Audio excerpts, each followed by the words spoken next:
এখন নাকি বিদ্যুৎ হলো হুমায়ুন ডোজের মতো। এই মানুষকে জাঁতা কলে পিষ্ট করার জন্য আপনাকে ক্ষমতা বসিয়েছিল। আপনারা মারামারি করবেন কেন? সংসদে আপনারা বক্তব্য দেন। আমি বিএনপি সরকারকে বলবো, আসলে আপনার শিক্ষা হয়নি,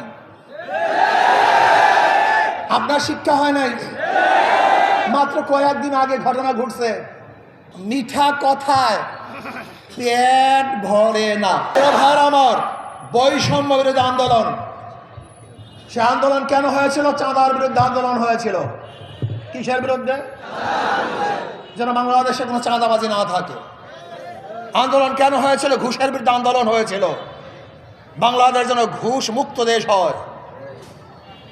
আন্দোলন কেন হয়েছিল? জুলুম মুক্ত আন্দোলন, বাংলাদেশের জুলুম অবিচার না হয়। আন্দোলন কেন হয়েছিল?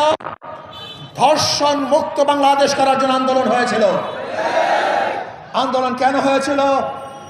গ্যাসের দাম কমাবার জন্য, তৈলের দাম কমাবার জন্য, মানুষের নিত্য প্রয়োজনীয় দ্রব্যমূল্যের দাম নিয়ন্ত্রণে থাকার জন্য আন্দোলন হয়েছিল। কিন্তু আজকে কি দেখেছি?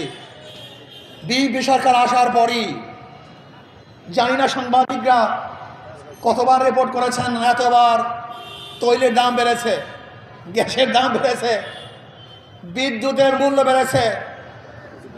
এখন নাকি বিদ্যুৎ হলো হুমায়ুন ডোজের মতো। বিদ্যুৎ মাঝে মাঝে আসে, মাঝে মাঝে চলে যায়। বিদ্যুতের অবস্থা এরকম। বিদ্যুৎ বিল ব্যবহার যা করবেন তার ডাবল আসবে।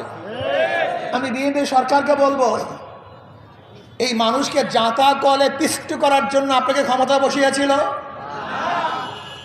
এই মানুষকে গ্যাসের দাম বাড়াবার জন্য আপনাকে বসিয়েছিল, তৈলের দাম বাড়াবার জন্য আপনাকে বসিয়েছিল, আজকে চাঁদাবাজি করার জন্য আপনাকে বসিয়েছিল না। তো আন্দোলন করেছিলাম আমরা, রক্ত ঝরিয়েছি আমরা, আহত হয়েছে আমাদের লোক। ইসলামী আন্দোলনের ছাত্র আন্দোলনে বহুত মানুষ শহীদ হয়েছে।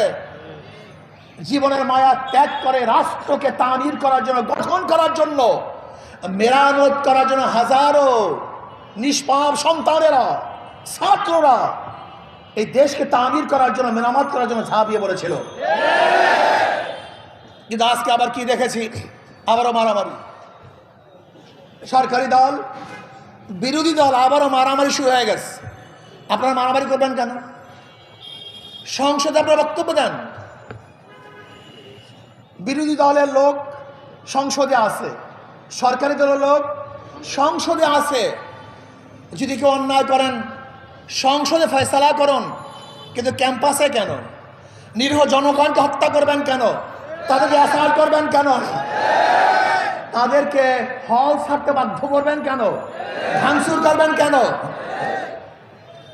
এর জন্য আন্দোলন হয়েছিল, এর জন্য ছাত্ররা জীবন দিয়েছিল। আবু সাইদ মুগ্ধকি এর জন্য জীবনকে বিসর্জন দিয়েছিলেন। আমি বিএনপি সরকারকে বলবো, আসলে আপনার শিক্ষা হয়নি, আপনার শিক্ষা হয় নাই। মাত্র কয়েকদিন আগে ঘটনা ঘটছে।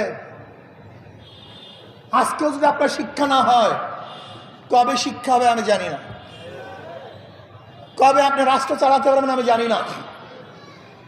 শোনেন, মিঠা কথায় পেট ভরে না। ওই নরম নরম কথা বলবেন আর গ্যাসের দাম বাড়াবেন, নরম নরম কথা বলবেন, মধুর মধুর কথা বলবেন আর তৈলের দাম বাড়াবেন, বিদ্যুতের দাম বাড়াবেন। বাংলাদেশের জনগণ নীরব আছে, কিন্তু এই নীরবতা যখন ভাঙবে আবার গর্জে উঠবে। ওই বিগত সরকারের মতো আপনাকেও এদেশ থেকে পালাতে বাধ্য করবে ইনশাআল্লাহ।